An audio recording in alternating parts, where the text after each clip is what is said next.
Right, ladies and gentlemen, I am joined by the head honcho of the World Boxing Super Series, Kalle Sauerland. Thank you for joining me, sir. How are you? How are you, Adam? How's things? Yeah, very good. Yeah, it's good, man. We're a little bit disappointed, a little bit upset you guys aren't coming. Obviously, you've got the show in Munich. I have heard from things. Obviously, there's governmental issues and things like that. Yeah, let's get stuck straight into that. Obviously, we've got Boris against Dortmund fighting in Munich on Saturday. It was originally scheduled for Riga. Give us a little bit of information about what's happened over the last couple of weeks. It was kind of a little bit of a kind of a last-minute announcement. I have spoken to the different teams, so they have all known.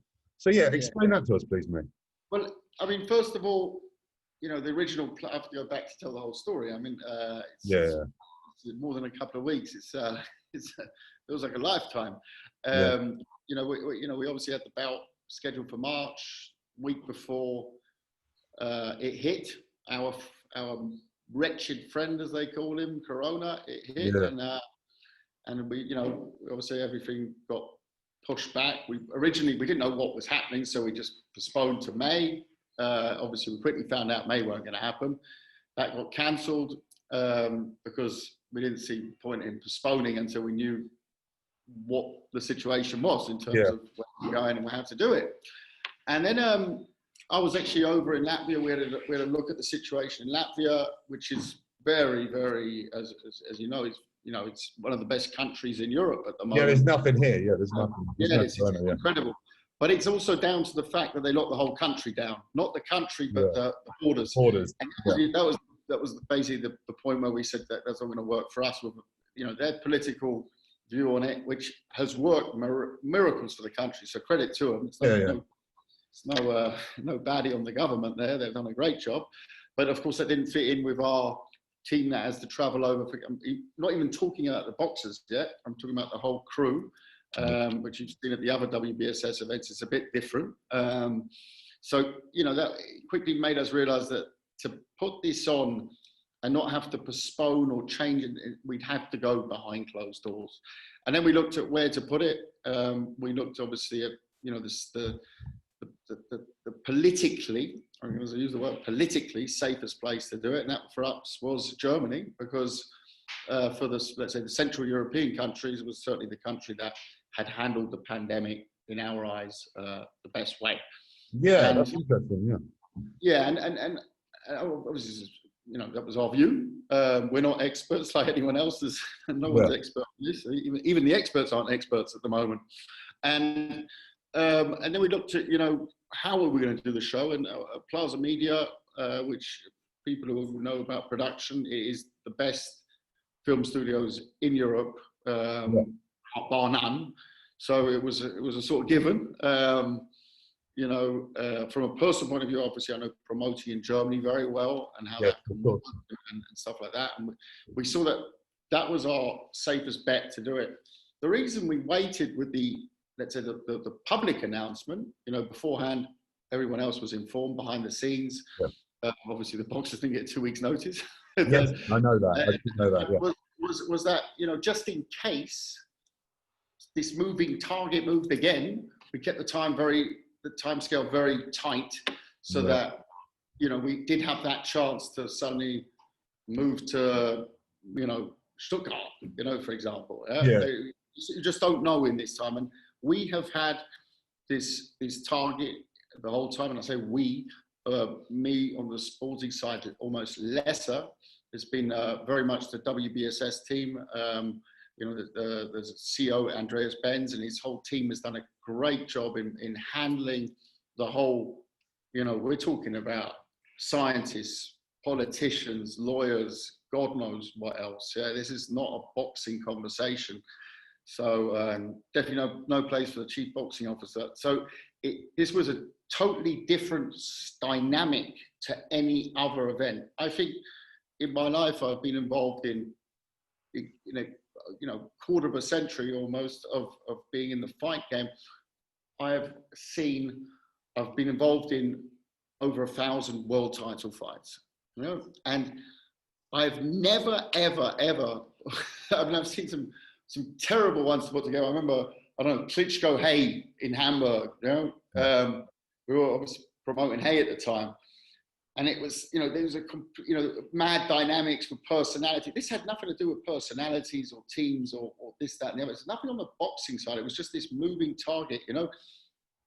Ultimately from the boxing side, it was, you know, getting a Cuban American over out of a hot spot as Miami. Yes. You know, not denying it. That's what it is. But hey, he touched down here, COVID-free on last Sunday, and we have a fight. You know, we have a fight.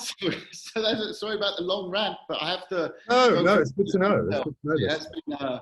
It has been internally, we have called it making Mission Impossible possible. And, you know, for me, I'm very proud of the team that we are the first. We are not the first to put on a boxing show, but we are the first to put on a proper world title fight. When I say proper world title fight, I mean the number one against the number two from two sides of the Atlantic. Yeah. It's the first one out the block. So there, we're very proud, and I'll boast a little bit now. You know, we put the flag down, we've done it, and we haven't done it yet, but let's talk Sunday. Everything, you know, box, everything that happens. But as it stands, we have a show on, a great fight, and can't wait to get it on now. Good man, good man. So yeah, it's kind of because the Bundesliga, that was the first football league to come back. That's obviously in Germany. So the Germans have kind of been leading the way in getting live sport back on the screen. Yeah. That's a big part of why we're doing this final in Germany. Yeah. So, correct. And the Bundesliga, listen, in boxing we can shout, sing, dance, we can do the hula hoopa, yeah. But at the end of the day, no one gives a shit. Yeah. Yeah. It's football. That's what the governments look at. No government looks at, even in England, Joshua Pulev. You think that's on Boris Johnson's hit list because he's got a put on? You know, they don't give a shit about boxing. No. They care about what is on it. They care about football. In a way, I can understand it because forget the Premier League clubs, but all those other clubs, you know, the Wrexhams, the Leyton Orients, they are on thin ice. In fact, some of them are on no ice. So I understand that. And for public morale to bring back football makes sense. You know, totally get it. When you can do it, do it. In fact, I'm still baffled by the fact that you can walk around Westfield in London. It's packed full of thousands and thousands of people. Yeah. Mask, no mask, bumping into each other. But you can't have 5,000 fans in a 60,000 venue. You know, it's just the common sense thing isn't really, it's non-existent. It's about as common sensical as closing the pubs an hour early. You know, the whole thing is just weird.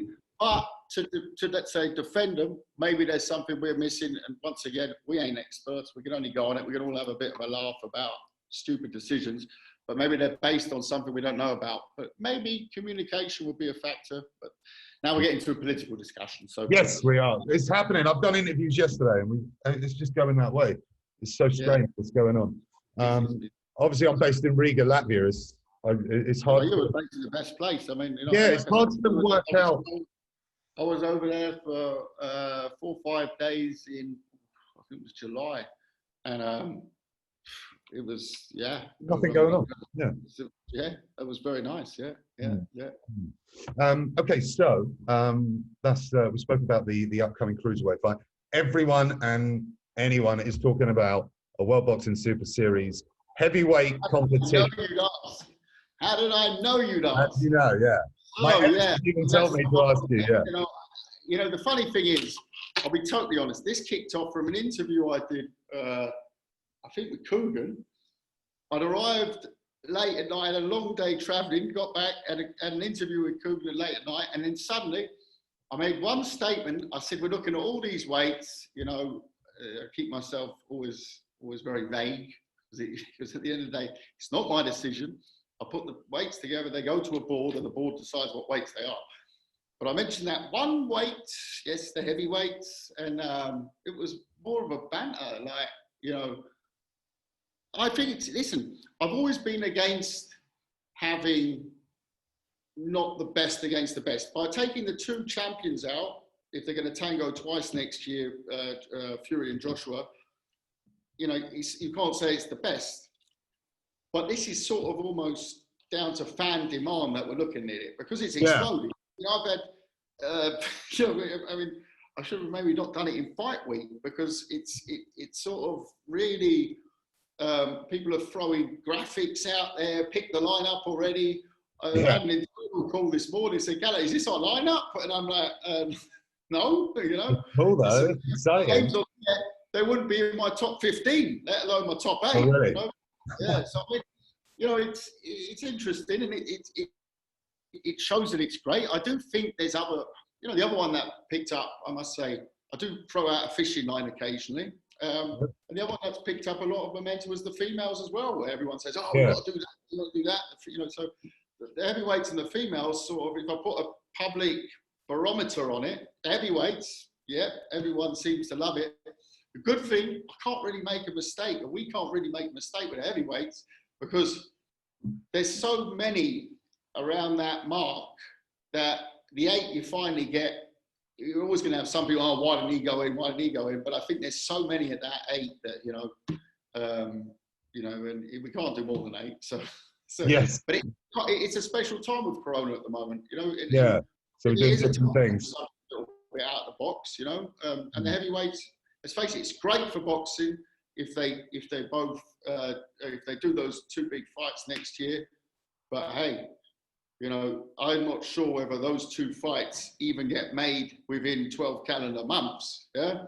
So, you know, they'll have the fight, and then, you know, there'll be all sorts in between the fights, whatever the storyline is, you know. So that gives us a perfect platform, of course, to find another world champion who they could then unify with. So I see it a little bit different. You know, there are angles. There's obviously that secondary WBA belt out there. You know, do all the titles go in the mix? What happens with you know, I don't know, even like the Povetkin mandatory situation if he beats White, you know?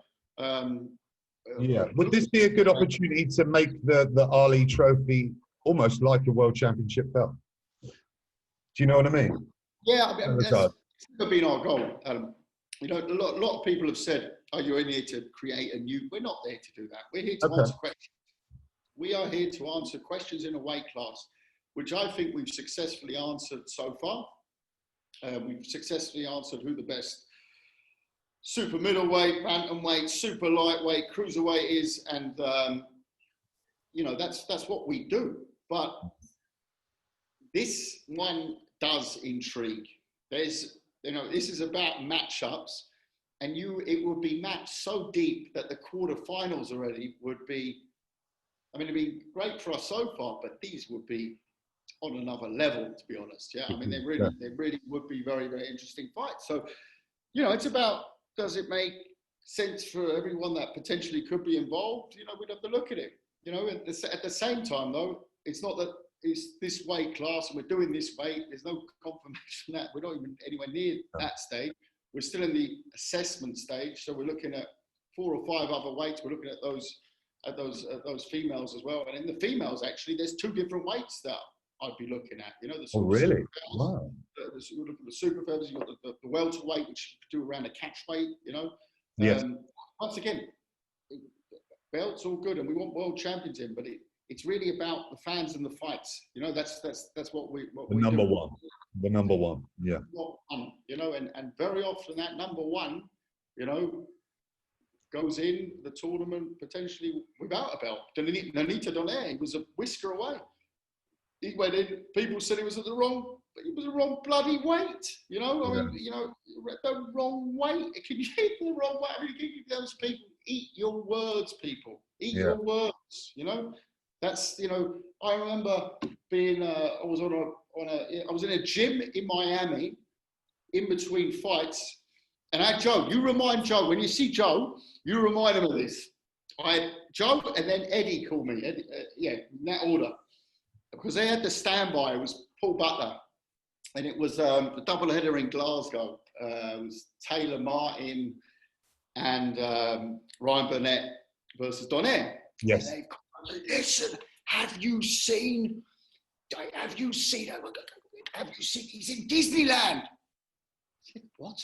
Joe, I said, who's in Disney? He's in Disneyland, you know. I can't wait, mate. Paul should get ready. No, I said, listen, Paul should be ready because he's a sub. You know, he's a substitute, so he should be ready. You know, he needs to be on weight. He needs to be ready. Yeah.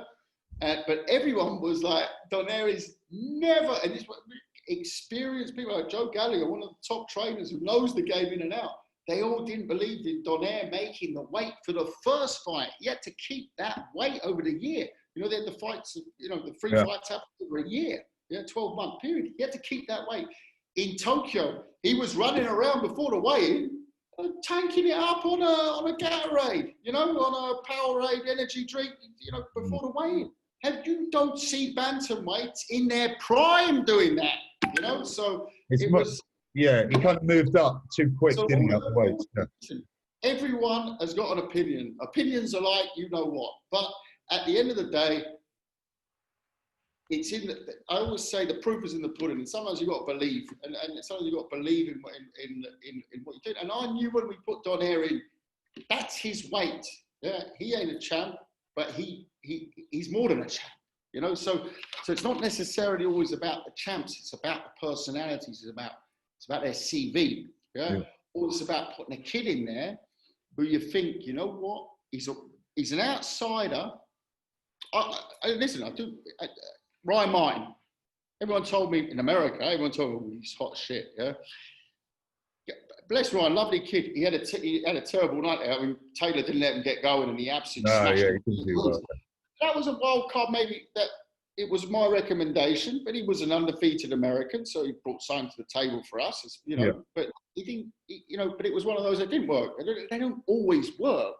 But you have to sometimes take that punt and brighten it up as well. So it is about getting world champs in and former world champs, and you know. But you need also other characters to make the 8. You know. Yeah, definitely. Sorry about that rant. You know. No, it's not a rant. It's very interesting. The fans are going to love it.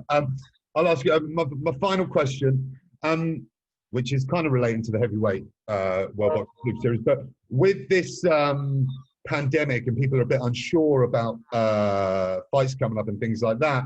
Has that, in a strange way, almost put the series in a good position? Do you think this pandemic could end up bringing us, you know, the best fight, the best on a more regular? Have you been reading my presentations again, Adam? Have you been reading my presentations? I've been finding a way in. On a serious note, not forget what you just said, but let me explain it a different way. I'm a fighter. Okay, I look about, I see a sports world that is uncalculable at the moment, unpredictable. We don't know what's next. You know, we call this a second wave. What about the third wave? When we get over this, it's going to be the third wave coming. You know, so it's all this, you know, media talk about this, that, and the other. So if I'm a fighter, I'm not an employee. I'm a fighter. I fight for purses. I'm a prize fighter. Yeah. I look and I see, here comes the WBSS in my weight class. I've got a 3-fight contract, if I win, of course. And it's, you know, we have a model in store where we will deliver in season 3. So it's about being deliverable. You see it now. Why are we the first ones doing such a fight? You know, it's a big fight, 1 against 2. Why are we the first ones? Because our model allows for it. Now, like the inventor of ketchup, we're not going to tell the secrets of how, but at the end of the day, it works. Yeah. The proof is in the pudding. It certainly is, man. It certainly is. Right. So well, fighter. And you're looking, right, okay, so I could get that fight. Now, what happens if that fight don't happen? So even if I do that fight, well, when am I going to get my next fight? Because at the moment, the promoters seem to be getting guys out, and then it's like, got him out, right, or her out, right. Now, well, she's done now, so she can wait 6 months. Not back 3 months. Queue. Yeah. So back in the queue. How long is that queue? You know, so of course, it delivers that. So, yes.